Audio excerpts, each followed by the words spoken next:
할렐루야. 이 세상은 주님의 것입니다. 감사는 성숙한 그리스도인의 삶의 열매, 이렇게 이야기합니다. 우리 기독교는 감사의 종교다, 이렇게 이야기할 수 있습니다. 저희들이 지금 함께 이 시간, 이 무더운 여름에 같이 함께 모여서 하나님을 예배하는 것, 하나님께 대한 감사의 마음이 우리 가운데 있기 때문에 그렇습니다. 주의 복음을 들고 아무도 반겨주지 않는 선교지에서 고군분투하며 살아가시는 선교사님들이 왜 그러한 일들을 감당하실까요? 하나님의 은혜에 대한 감사의 마음이 있기 때문에. 그 은혜를 어떻게 감사의 마음을 담아 하나님을 알지 못하는 백성들에게 전해줄 수 있을까를 생각하는 거예요. 오늘도 저와 여러분들이 함께 입술로 고백하는 모든 찬양과 기도와 말씀의 고백이 바로 우리의 모든 것 주님의 것입니다라는 그 감사의 제목이 담겨져 있는 것이잖아요. 그래서 어떤 어려움 속에서도 불평하지 않고 현재의 상황을 넘어서서 일하시는 하나님을 바라보며 감사하는 것이 바로 우리 그리스도인의 삶이다, 이렇게 말씀드립니다. 진정한 감사는 그렇습니다. 고난 중에서도 인생의 생사화복을 주관하시고 역사를 이끌어 가시는 그 하나님의 뜻을, 인도하심을 믿고 나아가는 것입니다. 내게 보이지 않는 상황, 내게 결정되어지지 않는 어떤 것들이라도 능히 하나님이 나를 통하여 이루실 것이라는 믿음 가지고 나아가는 거예요. 그게 바로 하나님께서 나를 통하여서 역사하실 것, 주님의 크신 은혜와 사랑을 증거하는 통로로 하나님 나라를 이루어가는 하나님의 백성들로 우리를 그렇게 세워주시는 거죠. 오늘 이 하박국 선지자의 마지막 찬송의 고백입니다. 기도의 고백입니다. 이 본문의 배경은 BC 7세기경 바벨론 제국이 온 천하를 지배하던 때였습니다.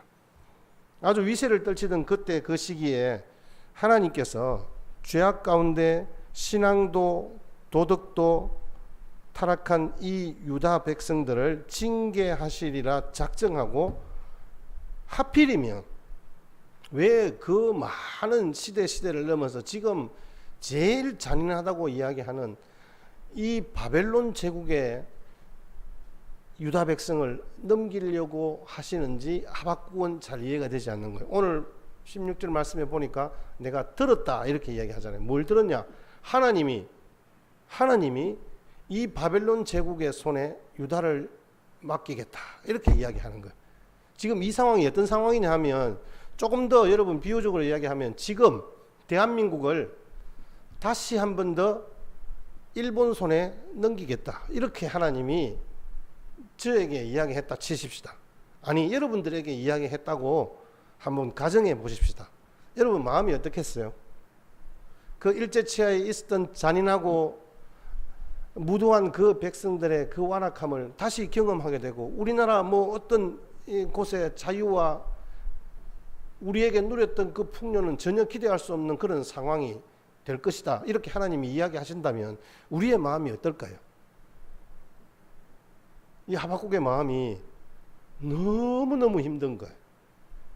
그러면서 오늘 16절 말씀에 엄청난 고난과 고통의 시간을 당하게 되는데요, 하나님의 음성을 듣고 이렇게 고백합니다. 같이 함께 우리 한 번 더 읽겠습니다. 시작. 내가 들었으므로 내 창자가 흔들렸고 그 목소리로 말미암아 내 입술이 떨렸도다. 무리가 우리를 치러 올라오는 환난 날을 내가 기다림으로 썩이는 것이 내 뼈에 들어왔으며 내 몸은 내 처소에서 떨리는도다. 여러분 뭐 충분히 여러분들이 아마 국어적 능력이 되기 때문에 아마 제가 굳이 설명하지 않아도 여러분들 알 수 있으리라 생각해요. 창자가 떨린대요. 저는 딱 스트레스를 받으면 제일 먼저 느껴지는 것이 배가 아파요. 저는 하박국 선지자도 모르겠습니다. 그런 아주 심각한 스트레스가 바로 창자가 흔들렸다는 표현을 씁니다. 하나님의 음성을 들었을 때에 내 입술이 떨려서 말이 벌벌벌 떨리는 거예요. 무리가 우리를 치러 올라오는 그 환난 날을 생각해 보니까 뼈가 썩는 고통이 나에게 밀려오는 거예요. 그래서 내가 밤에 잘 때도 잠을 못 이루는 거예요. 생각만 해도 치가 떨리고 이가 떨리는 그런 상황이 연상이 되어지는 거예요. 뼈가 썩는 것 같은 고통, 주석에 보니까요, 지옥을 경험하는 것, 자기 영혼이 죽어가는 것을 경험하는 것이다, 이렇게 말합니다. 여러분, 얼마나 심한 고통입니까? 하박국 선지자가 창자가 흔들리고 입술이 벌렁대고 뼈가 썩을 정도로 힘들고 어려운 상황, 잠자리에서도 벌벌 떨리는 엄청난 그 고통이 내게 밀려오는 것. 하박국 선지자 내적으로 당하는 고통인 거예요. 외적으로는 어떤 상황이냐? 지금 이 유다의 상황이 정말 만만치 않은 거예요. 17절 말씀입니다. 17절 말씀. 우리가 너무 잘 아는 본문인데 지금 이 유다가 어떤 상황이냐? 시작. 비록 무화과 나무가 무성하지 못하며 포도나무에 열매가 없으며 감람나무에 소출이 없으며 밭에 먹을 것이 없으며 우리의 양이 없으며 외양간에 소가 없을, 모든 게 없잖아요. 못하며 없으며 없을지라도. 제가 지금 우리나라, 이 나라 이 민족 가운데 처한 위기, 이 코로나 때문에 참 어떤 겪는 시대적 상황이 너무 유사하지 않나 생각하면서 제가 이렇게 한번 이 번안을 해보았어요. 나라 경제가 왕성하지 못하고 다음 세대에 열매가 없고 수입은 줄어들고 집안 살림은 빈궁해지고 전도할 영혼이 없어지며 일꾼들이 없을지라도. 그러면 뭐 어쩌란 말입니까? 아무것도 못하는 상황이라. 감사의 이유, 어떤 조건들이 다 사라져버리는 그런 상황이에요. 이런 상황에서 어떻게 감사가 가능하냐는 거죠. 불가능하다는 거예요. 유다가 지금 바벨론에게 침략을 당하면서 강산이 초토화되고 가축과 식량이 약탈을 당하는 그런 상황입니다. 그래서 아무것도 없는 거예요.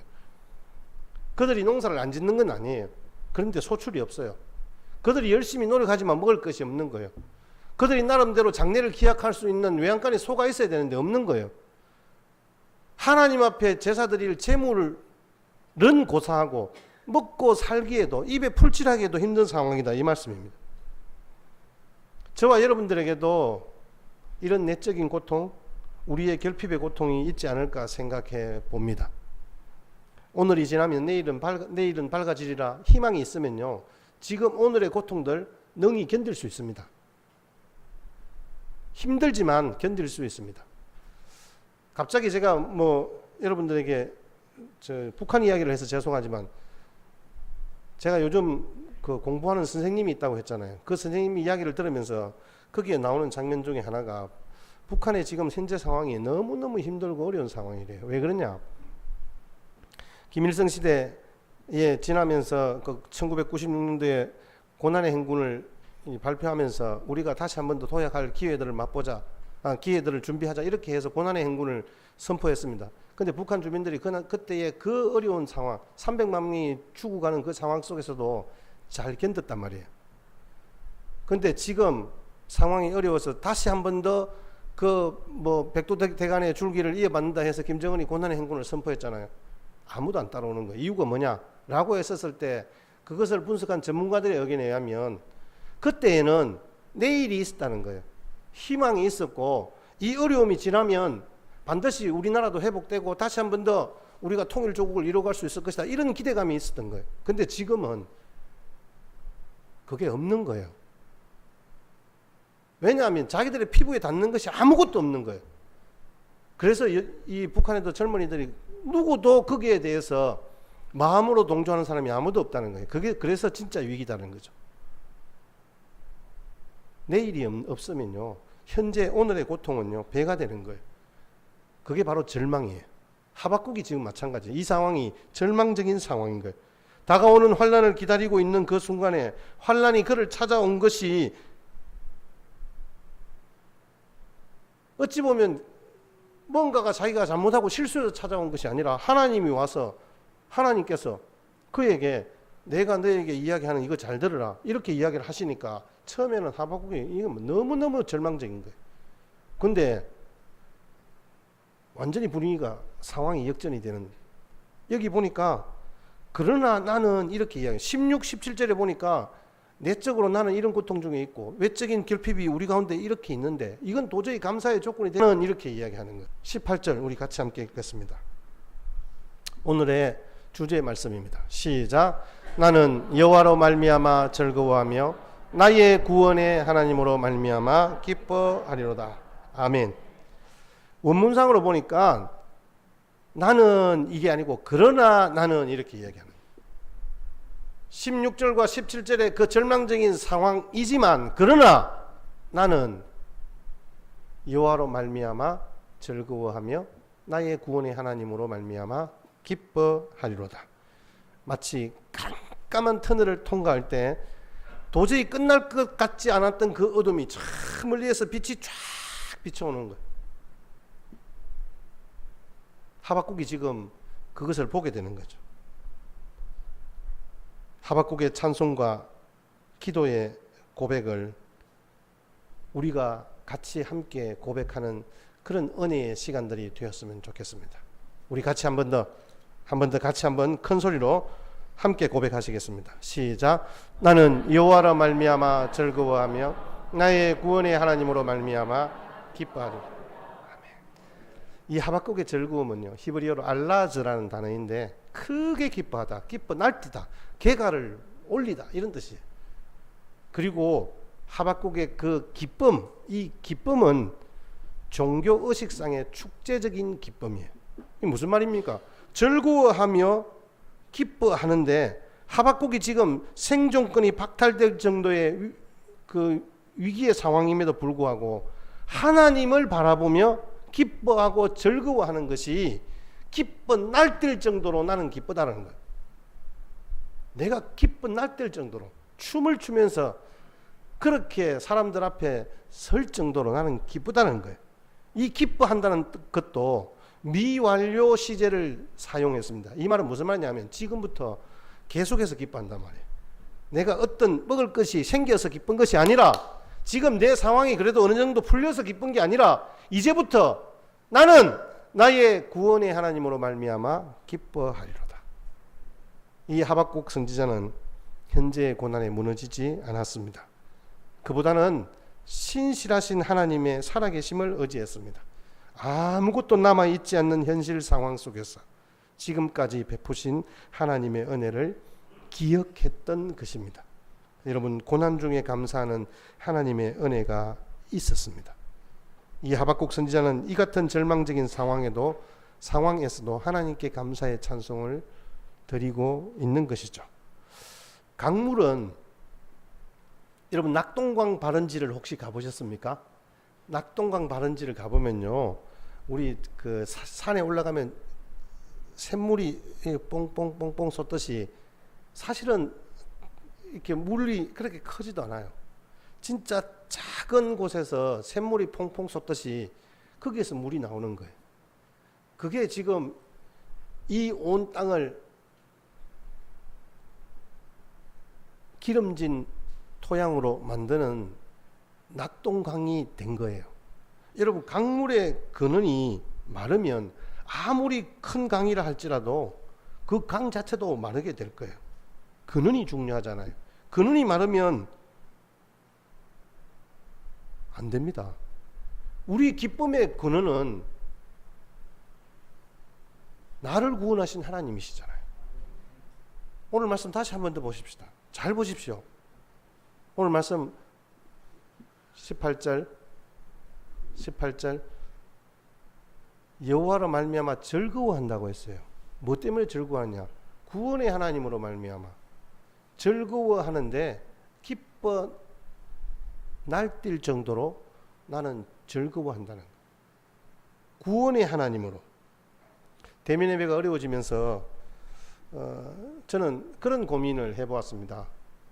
우리 교회가 정말 어떤 교회인가, 예배가 무엇인가라는 근본적인 질문을 하게 되었습니다. 그러면서 저에게 주신 마음은 그런 것이었습니다. 우리의 신앙생활의 근원이 어디에 있겠는가? 우리가 정말 이 땅 가운데서 성도로서의 삶을 함께 누려가고 하나님 앞에서 기뻐하고 즐거워할 수 있는 근원이 어디에 있겠는가? 여러분, 그것은 예배밖에 없습니다. 우리가 하나님 앞에서 드려지는 어떤 행위 자체, 우리가 드려지는 어떤 헌신 자체, 그것들이 마르지 않으려면 우리 가운데 기쁨이 있어야 되잖아요. 그 기쁨의 근원이 어디인가? 그 기쁨의 근원은 나를 구원하신 하나님에게서 찾아볼 수 있는 거예요. 오늘 말씀 보십시오. 무화과 나무가 무성하지 못하며 포도나무에 열매가 없으며 감람나무에 소출이 없습니다. 밭에 먹을 것이 없습니다. 우리의 양이 없습니다. 외양간에 소가 없습니다. 여호와로 말미암아 즐거워하며 구원의 하나님으로 말미암아 기뻐할 수 있는 믿음을 가지고 계십니까? 제가 이렇게 여러분들에게 질문을 하신다 치십시다.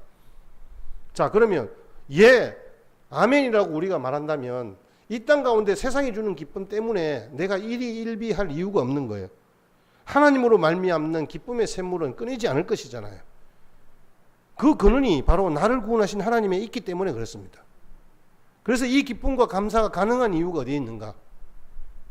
오늘 말씀의 핵심입니다. 구원의 하나님 때문입니다. 우리 같이 한번 받아하십시다. 구원의 하나님 때문입니다. 아멘. 하박국 선지자가 지금 모든 것을 다 잃는 극한 고통에 처해서도 감사할 수 있었던 것은 구원의 하나님으로 인함이었습니다. 그래서 이렇게 고백하는 거잖아요. 한 번 더 우리 고백합시다. 한 번 더. 시작. 나는 여호와로 말미암아 즐거워하며 나의 구원의 하나님으로 말미암아 기뻐하노라. 아멘. 하나님의 백성들을 끝까지 붙들고 있는 것은 물질적인 필요가 아니라 영적인 구원이었어요. 세상의 모든 것을 다 잃는다 할지라도 구원의 원천이신 하나님과 함께하면 참된 기쁨과 즐거움을 누려갈 수 있다라고 고백하고 있는 거예요. 왜냐? 우리의 기쁨은 구원의 하나님께 있기 때문에 그렇습니다. 삼중고 이러면 헬렌 켈러를 우리는 보통 이야기를 합니다. 사실은 뭐 보이지도 않고 들리지도 않고 말도 하지 못하는 하버드 앤드레드 클리프 칼리지에 입학을 하고 최초로 뭐 이렇게 장애인으로서 대학을 졸업하게 된 인물이고 후에 미국이 자랑하는 여류 작가가 되었는데 많은 사람들이 역경 속에서 희망을 잃지 않고 자신의 뜻을 이루어낸 사람으로 제일 먼저 떠오르는 게 바로 그녀였습니다. 헬렌 켈러입니다. 그런데 이 헬렌 켈러가 고백하는 말이 그 말이에요. 나는 나의 역경에 대해서 하나님께 감사합니다. 왜냐하면 역경 때문에 나 자신, 나의 일, 그리고 나의 하나님을 발견했기 때문입니다. 눈과 귀와 혀를 빼앗겼지만 내 영혼과 나의 하나님을 잃지 않았기 때문에 모든 것을 가진 것이나 마찬가지입니다. 하나님이 나를 구원하신 십자가의 은혜가 나를 이곳까지 인도하셨습니다. 이게 바로 헬렌 켈러의 고백이었어요. 툴리안 차비진 목사님이 예수님으로 충분합니다는 책에 보면 이렇게 이야기를 합니다. 우리가 아무리 많은 것을 가져도 무엇인가를 계속해서 갈망한다면 그는 아무것도 가진 게 없는 사람입니다. Nothing. 그러나 예수 그리스도가 우리의 모든 것이 되었기 때문에 우리는 예수님으로 충분합니다. 예수님으로 충분하다는 그 말의 의미가 그건 거예요. 이 땅 가운데서 내가 계속해서 뭔가를 갈망하게 된다면 나는 아무것도 가지지 않는 거나 마찬가지다라고 이야기를 합니다. 하나님이 우리의 고난을 통해서 그리스도의 충분하심을 온 세상에 알리시니 이 얼마나 감사한 일입니까? 사도 바울이 그랬잖아요. 복음을 생각하고 이야기하고 복음에 관해서 쓰고 할 때에 그가 생각한 것은 예수님 때문에 나는 그 모든 것이 충분합니다. 믿음으로 산다는 것은 어떤 상황 속에서도 구원의 하나님으로 인하여서 즐거워하고 기뻐한다는 것입니다. 참된 신앙인의 모습은 순탄 중에도 역경 가운데서도 감사하고 풍족할 때에도 궁핍할 때에도 감사하는 이 감사의 비결은 주 안에 있을 때 가능한 것입니다. 욥기 5장 19절 말씀에 보시면 욥이 6가지 환난에서 나를 구원하셨는데 7가지 환난에도 그 재앙이 내게 미치지 않게 한다. 이것을 친구들에게도 동일하게 이야기하는 거예요. 하나님은 나를 6가지 환난이다, 7가지 환난이다, 이 어떤 숫자들을 이야기하는 것은 말 그대로 어떤 6가지는 뭐 한정된 수, 7가지는 완전한 하나님의 역사, 우리를 돌보심, 이 이야기들을 의미하는 것인데 우리가 살아가면서 끊임없이 고난을 당합니다. 힘들고 어려운 일들을 당합니다. 하나님께서 살려주시고 구원해 주시고 지켜주셨습니다. 하나님이 나의 힘이 되심으로 말미암아 나를 구원해 주셨습니다. 하나님의 그 자비와 긍휼로 우리를 사랑하시는 주님은 어떠한 어려움과 환난 가운데서도 우리를 능히 건져 주실 것입니다 라는 고백입니다. 자, 그런데 여기에서 이 7이라는 숫자는 완전 숫자잖아요. 완전한 죄 용서를 의미합니다. 우리는 부족해서 실수했어요. 우리는 구원받을 수 없는, 말 그대로 죄 가운데 빠져서 영원히 죽을 수밖에 없는 존재였습니다. 그런데 이제는 하나님께서 우리를 아시고 오래 참으시고 고쳐주시고 구원해 주셨어요. 근데 그 하나님의 선하고 신실하심은 영원하다는 말씀이에요. 어려움이 왔을 때 우리가 하나님께 이렇게 고백해 보십시다. 나를 절망의 구덩이에서 건져주시고 진흙 수렁에서 건져주지 않으셨습니까? 그렇다면 이번에도 하나님께서 나를 그냥 버려두지 않으실 것입니다. 지금의 상황들을 하나님께 말씀드린 후에 우리 같이 그렇게 고백하십시다. 우리 지금 매일 새벽마다 기도의 시간마다 함께 고백하는 것이 있습니다. 이 나라의 민족을 주님 긍휼히 여겨 주십시오. 이 땅 가운데 새로운 회복과 부흥의 역사를 허락하여 주십시오. 우리는 그렇게 기도합니다. 그렇게 기도할 수 있는 근원이 어디에 있을까요? 시편 기자의 고백처럼 노여움은 잠깐이에요. 그의 은총은 평생이에요. 여러분, 진실로 이것이 아멘인 거예요. 여러분, 오늘 저녁에는 고통 중에 배를 움켜잡고 잠이 들지만 내일 아침에는 하나님이 주시는 이 하박국의 그 고백처럼 정말 기뻐 날뛸 수 있는 기쁨과 즐거움이 저와 여러분 가운데 임하실 줄 믿습니다. 다윗은 어려움을 겪을 때 하나님께 기도했습니다. 하나님의 은총을 구했습니다. 하나님의 노여움으로 징계를 받았습니다. 하지만 주님의 은총과 구원하심은 영원하다는 것을 알았기에 이러한 고백이 가능했습니다. 사도 바울은 어떻습니까? 억울하게 감옥에 갇혀서 매를 맞고 죽을 위기를 몇 번이나 경험했는지 모릅니다. 그러나 주 안에서 감사하고 감옥에 갇혀서도 찬양하고 하나님께서 모든 문제를 해결하실 수 있는 참된 구원자임을 이 사도 바울은 알았기 때문에 그렇습니다. 구원을 베푸시는 하나님, 나를 구원하신 하나님, 그 하나님으로 말미암아 기뻐하는 거죠. 오늘 주보에 보시면 제가 3가지 감사에 대해서 이야기했습니다. 처음에는 if에 감사합니다. 하나님이 만약 나에게 기도를 들어주신다면, 조건을 채워주신다면 제가 감사하겠습니다. 두 번째는 무엇 때문에 나는 감사합니다. 지금 내가 그래도 가진 게 이만큼 있어서 먹고 살 수 있어서 움직일 수 있어서, 다른 사람들은 장애도 있고 힘든데 나는 건강하게 해주셔서 감사합니다. 조건적인 감사죠. 그러나 마지막, 그럼에도 불구하고의 감사합니다. 하나님께서 우리 가운데 허락하신 하나님의 그 모든 우리의 상황들은 이 하박국 시대와 같이 절망적인 상황, 이 코로나 시대를 살아가는 저와 여러분들의 암울한 이 상황 속에서도 능히 나를 구원하신 하나님의 은혜의 역사는 영원할 것이라는 걸 알기 때문에 우리가 감히 우리의 입을 열어 주님을 찬양하는 거예요. 자, 마지막 한 번 더 우리 18절 말씀을 다시 한번 보십시다. 자, 시작. 나는 여호와로 말미암아 즐거워하며 나의 구원의 하나님으로 말미암아. 로마서 8장 18절 말씀에 보시면 생각하건대 현재의 원나는 장차 우리에게 나타날 영광과 비교할 수 없도다라고 이야기를 합니다. 하나님이 말씀하시는 영광은 영원하다. 이 말씀은 결국은 이 땅 가운데 하나님께서 내게 주신 약속의 말씀이 실제로 우리 가운데 있는 한은 영원한 하나님의 은혜와 돌봄 가운데 있다. 주님의 영광을 누려갈 수 있다라고 이야기를 합니다. 그런데 하나님이 우리에게 허락하신 은혜와 은총과 그 영광의 역사가 영원하려면 이게 누구 것이 되어야 되느냐? 내 것이 되어야 되는 거예요. 그래서 하박국도 나는 이렇게 이야기합니다. 나의 구원의 하나님. 그래서 오늘의 감사의 제목이 나의 감사가 되어야 합니다. 여러분, 하나님께서 내게 베푸신 구원의 은총이 저와 여러분의 감사의 제목이 되시기를 주의 이름으로 축복합니다.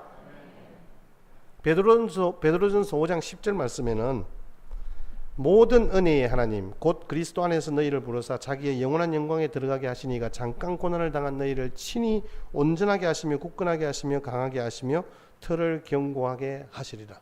하나님께서 높이시면 낮추실 리 없고 낮추시면 높이실 리 없다. 자, 그러므로 하나님만 믿고 의지하며 바라보며 나아갑시다 라는 고백인 거예요. 그래서 나는 여호와라 말미암아 즐거워하고 나의 구원의 하나님으로 말미암아 기뻐하리로다.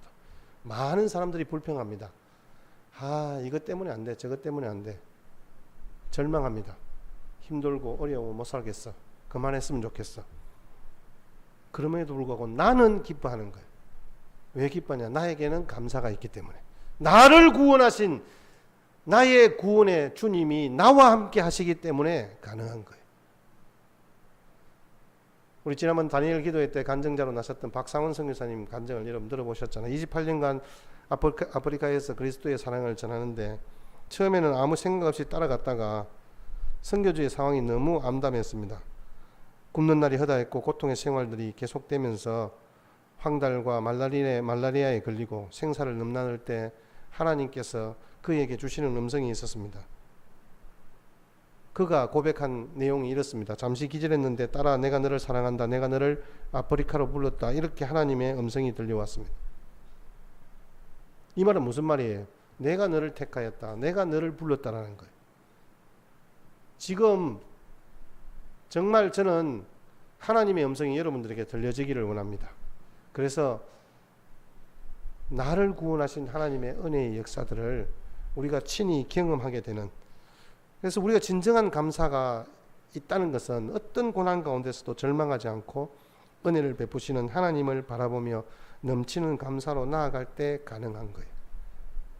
오늘 우리 찬송가 가사의 고백처럼 시편 18편 1절 말씀에 나의 힘이 되신 여호와여 내가 주를 사랑하나이다 라는 이 고백이 저와 여러분들의 평생의 고백이 되었으면 좋겠습니다. 하나님께서 저와 여러분들의 삶의 여정들이 아마 곱지 않을 거예요. 순탄치 않을 거예요.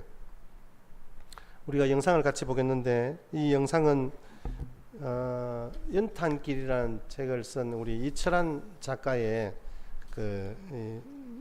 영상인데요. 실제로 그가 430만 권 이상 팔린 베스트셀러 중 하나인 이 연탄길을 자기가 썼음에도 불구하고 그 출판사에 아무리 기고를 했는데 받아주지를 않는 거예요. 심지어 정말 굶어 죽을 것 같은 상황이 있었음에도 불구하고 그 고통과 두려움을 이겨낼 수 있었던 것은 나를 구원하신 하나님, 나와 함께 하신 하나님, 나의 힘이 되신 나의 여호와 하나님 때문이었다라고 그가 고백하고 있는 것을 보았습니다. 그 간증을 보면서 우리의 고통과 눈물을 보시고 우리의 기도를 들어주시는 주님 앞에 기도함으로 하나님의 뜻을 이루어가는, 그래서 하나님의 그 은혜가 나의 감사의 제목이 되는 그날까지 끝까지 믿음으로 달려가는 은혜와 영광의 길들이 여러분 가운데 함께